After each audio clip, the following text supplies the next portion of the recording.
तर मित्रांनो, आजचं आपलं काम होतं बघा. यो कडचा कागद आपल्याला घ्यायचा होता सगळा बांधून. जाळीच्या वरच्या साईडनं कागद बांधायचा होता आणि असली शिडी आणलेली बघा आम्ही दणक्या बाज काय मोडत नाही लवकर. आता यो कागद दोन्ही साईडला पण लावून घ्यायचा होता, म्हणून या साईडला लावायचं चालूच होतं. तेवढ्यात पलीकडच्या साईडला कागद लावून झालता आणि या दोऱ्या पण सगळ्या लावून झालत्या बघा.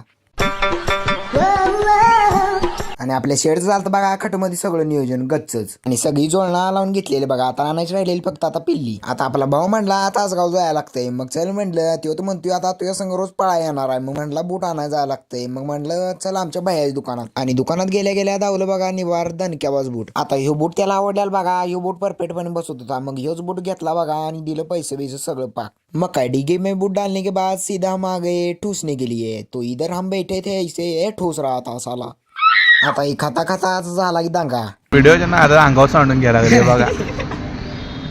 आता ह्यो म्हणला आता केस पण कापून जाऊया म्हणून तिथे जाऊन बसलो बघा. आणि आपली मॅच लागलेली बघा इंडियाची. मग मला वाटलं आता काय हारती तीच कर काय सूर्यकुमारनं सोपला शॉट द्यायला चालू केलो हो.